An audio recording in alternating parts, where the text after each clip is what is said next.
time to give this right here a 21st century low carb keto makeover.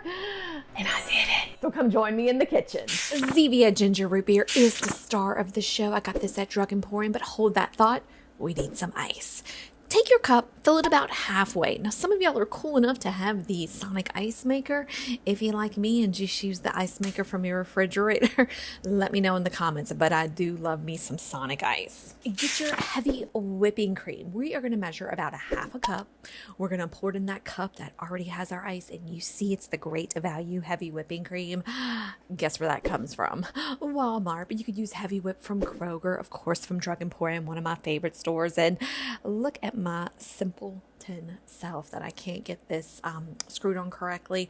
Let me know if you make these simple mistakes, because I do all the time. I am not ashamed of it, and I do not want you to be ashamed of it. We know that heavy whip itself, super low carb.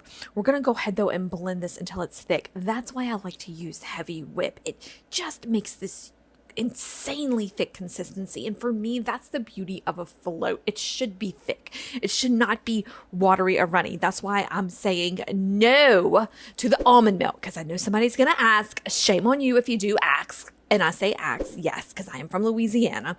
I guess you can use the unsweetened coconut cream. Test it out.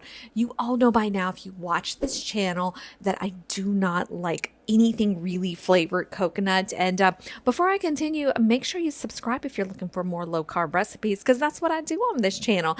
And you know, I don't do it with a lot of coconut. Now, you're going to have to kind of play with this and judge it. You see that I grabbed my beautiful spatula. I started kind of doing some, stopping and mixing. That's okay, because I want it to be your consistency. Remember, this is your keto root beer float, not mine. So if you are that person who's like, hey, I like it thin, I guess you can use that unsweet almond milk. But gang, I can remember that root beer extract that our mamas had. Let me know in the comment section if you had that mama that made that homemade root beer. Oh, they ain't nothing like it. I mean, this root beer float comes in a really, really close second, but dang, that Momo root beer has got me down. Now, once you're done with this, go ahead and scoop your mixture into your cup. You can see I probably should have chose one of those fancy schmancy 1950 root beer mugs, but I didn't, so I'm making a mess all over the place. Pour your Zevia on top of there. Gang, the beauty of Zevia, it's made with stevia. It's absolutely amazing. I found mine at Drug Emporium. You can get it at all your big box stores.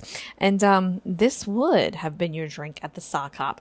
Gang, if you were too busy laughing, you can scroll into the description for my recipe. And hey, while you're down there, get your 7-day low carb menu. And before you leave, be sure to like and subscribe if you're looking for more low carb recipes for weight loss and for hormone balance. And gang, my name is Shelly, a low carb dietitian. Much love to you all. And go ahead and watch how to make keto raspberry ice cream next. Okay. Love you bunches. Bye-bye.